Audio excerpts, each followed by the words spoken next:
प्रधानमंत्री किसी लायक नहीं है, जो सुनने की क्षमता नहीं रखता, अपनी बात करने के शायद उनको डर रहा होगा कि जो बाइडेन आएंगे और यहाँ की गरीबी को जो कुत्ते पकड़ पकड़ के मतलब बेजुबान आप जो बाइडेन की पत्नी को दे करके आए हैं साहब, वो कितने का खरीदा गया? विदेश मंत्रालय कह रहा है कि हमारे उनके संबंधों पर खैर बुरा असर पड़ेगा विदेश मंत्रालय के, इसलिए हम आपको नहीं दे सकते। तो निश्चित तौर पर कहीं ऐसा तो नहीं कि इनको खराब वाला जो ये पैसा तो स्वाभाविक है भाई, देश की जनता का टैक्स का पैसा है। कोई नरेंद्र मोदी जी अपने घर से खरीद थोड़ी लाते हैं, विदेश मंत्रालय अपने घर से लेकर अपनी तनख्वाह थोड़ी देता है। विदेश मंत्रालय के लिए भी तनख्वाह पाते हैं। भारत की जितनी भी अर्थव्यवस्था है देश के टैक्स पेयर से चलती है, अप्रत्यक्ष और प्रत्यक्ष कर से चलती है।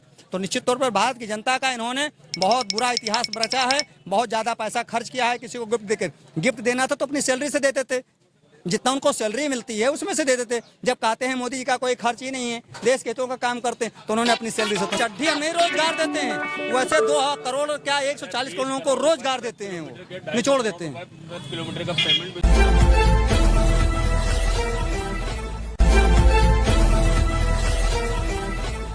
दोस्तों नमस्कार, आप देख रहे हैं भारत दैनिक दर्शन। अभी हाल ही में हमारे देश में G20 एक सम्मेलन हुआ है। आपने देखा होगा बहुत से देशों के लोग आए और चांदी के बर्तन में और सोने के बर्तन में और चांदी के बर्तन में मेहमानों की मेहमान नवाजी हुई। हमारे देश को क्या फायदा हुआ? देखिए यहाँ लखनऊ के लोग हैं, लखनऊ के लोगों से ही बात कर लेते हैं। जी, हमारे देश को इस जो G20 हुआ इसका क्या फायदा मिला? कुछ तो ऐसा पता नहीं चला मुझे। हमको लगता है भारत के हितों को देखते हुए जो बाइडेन जी यहाँ पर अपने पत्रकारों के साथ जो है एक प्रेस कॉन्फ्रेंस करना चाह रहे थे, जो भारतीय मीडिया और अमेरिका की मीडिया भी थी, लेकिन हमारे प्रधानमंत्री ने उनको करने नहीं दिया। उनको जा करके वियतनाम में करना पड़ता है दूसरे तीसरे दिन, और ये कहना पड़ता है कि जब तक किसी भी देश के नागरिक के मानवाधिकारों की रक्षा नहीं की जाएगी, मीडिया स्वतंत्र रूप से पत्रकारिता नहीं कर पाएगा, तब तक देश का विकास बेईमानी होगा, ऐसा कहा जा रहा। मोदी जी की खुद मीडिया वहाँ मौजूद थी। कहाँ पर? वहीं पे। तो प्रेस कॉन्फ्रेंस नहीं किया मोदी जी ने, और अन्य मीडिया को उनका प्रेस कॉन्फ्रेंस करने का मौका नहीं दिया। क्यों नहीं करने दिया? अच्छा, हमारे देश को क्या फायदा हुआ? देश के लोगों को जो उन्होंने कॉन्फ्रेंस बुलाई थी उसका रीजन क्या था? अब रीजन तो हमको ऐसा लगता है G20 में 20 लोग हैं। जिस प्रकार से मोहल्ले की महिलाएं 20-25 4 10 6 10 जो भी होती हैं बैठ करके किटी पार्टी करती हैं, वैसे 20 देश मिलके किटी पार्टी करते हैं, आते हैं 2 महीने बाद खाना खाते हैं, मेजबानी करते हैं, पिकनिक मनाते हैं और चले जाते हैं। ऐसा मुझे लगता है सरकारी खर्चे पर।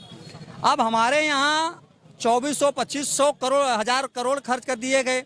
अगर हम क्या अमेरिका में हम गए होंगे तो सोने की थाली में भोजन दिया गया होगा? निश्चित तौर पर नहीं दिया गया होगा।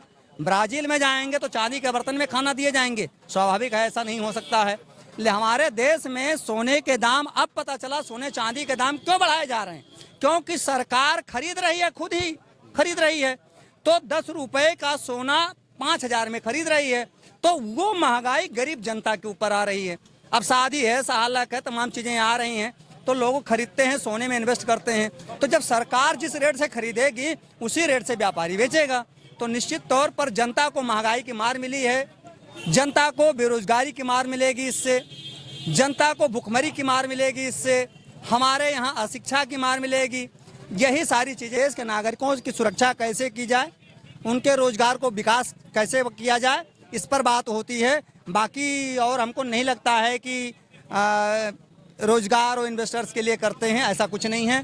जो लोग आते हैं, हमको तो लग रहा है कि कुछ व्यापार पर भी समझौता किया है मोदी जी ने, हथियार खरीदने के लिए किया होगा, जैसा कि रक्षा मंत्रालय में करते हैं। अमेरिका के पास हथियार के अलावा तो कुछ है नहीं साहब, वो बारूद बेचता है और खुद खाता हो फोड़वाता है, इसके अलावा कोई काम नहीं है। अच्छा, अमेरिका के जो राष्ट्रपति आए थे उनको यहाँ जो है प्रेस कॉन्फ्रेंस नहीं करने देगी, उसका हमारे भारत पे क्या असर पड़ेगा? उसका बहुत बुरा इम्पैक्ट पड़ेगा कि हमारा प्रधानमंत्री किसी लायक नहीं है, जो सुनने की क्षमता नहीं रखता, अपनी बात करने के शायद उनको डर रहा होगा कि जो बाइडेन आएंगे और यहाँ की गरीबी को जो कुत्ते पकड़ पकड़ के मतलब बेजुबान जीवों को बाहर कर दिया गया, बिना खाए उनको मारा जा रहा है, जो गरीबों को उठा करके सड़क से बाहर कर दिया गया है, ऐसा भेद न खुल जाए, उस पर कहीं जो बाइडेन बात ना कर दें, कहीं ऐसा ना बात कर दें कि जो मेरी पत्नी को आप हार दे करके आए हैं वो बहुत घटिया दे दिए हैं, तो उससे भी देश की बदनामी होती। अभी एक पत्रकार महोदय ने जन सूचना अधिकार के तहत विदेश मंत्रालय से मांगा है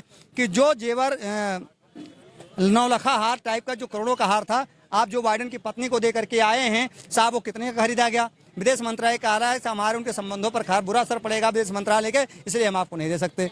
तो निश्चित तौर पर कहीं ऐसा तो नहीं कि इनको खराब वाला जो कौन गुजरात के तमाम ऐसे लोग रहे हैं हीरा व्यापारी जो क्या बोलते हैं क्रिस्टल को बेच दिया है हीरा कह करके, कहीं उस तरीके का हीरा तो नहीं है और करोड़ों रुपए डकार गए हों उत्तर भारत के लोग। अच्छा, ये पैसा जो हार दिया गया, ये पैसा कहाँ का हो सकता है? ये पैसा तो स्वाभाविक है भाई, देश की जनता का टैक्स का पैसा है।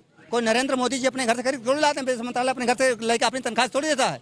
विदेश मंत्रालय के लिए भी तनख्वाह पाते हैं। भारत की जितनी भी अर्थव्यवस्था है देश के टैक्स पेयर से चलती है, अप्रत्यक्ष और प्रत्यक्ष कर से चलती है।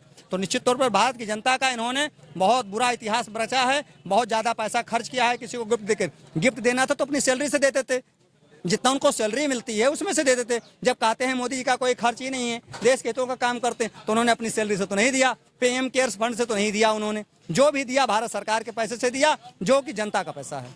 2024 में इस G20 का क्या असर पड़ेगा? कोई असर नहीं पड़ेगा। मैंने आपको बताया पहले भी कि ये महिलाओं की किटी पार्टी जैसी थी, किटी पार्टी मनाए चले गए। जनता इस पर जो है हिसाब किताब करेगी कि 24,000 करोड़ या 2400 करोड़ जो भी इन्होंने खर्च किया है कैसे खर्च हुआ, इस पर मुहर लगा करके और मोदी जी का ठप्पा सील करके और पुनः गुजरात को भेज देगी।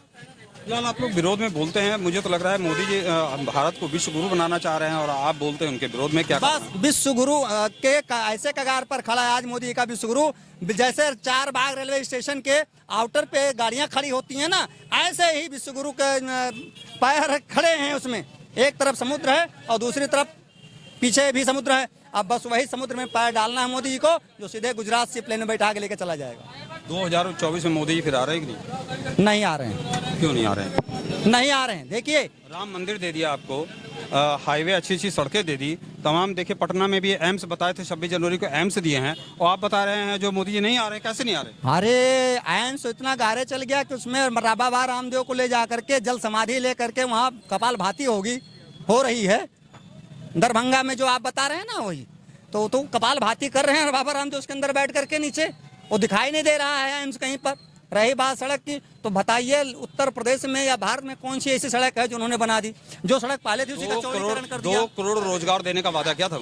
हाँ, 2 करोड़ रोजगार देने का वादा किया। अरे थोड़ा रफू करिए, इतना मत बंद कर दिए किसी आए 2 करोड़ का रोजगार, 2 करोड़ का रोजगार का मतलब आप नहीं समझ पाए। हमारे गांव में प्रतिदिन को रोज कहते हैं, रोज को प्रतिदिन कहा जाता है, और गार को कहते हैं निचोड़ने को। तो जैसे चड्ढी हम नहीं रोजगार देते हैं, वैसे 2 करोड़ क्या 140 करोड़ लोगों को रोजगार देते हैं, वो निचोड़ देते हैं। 200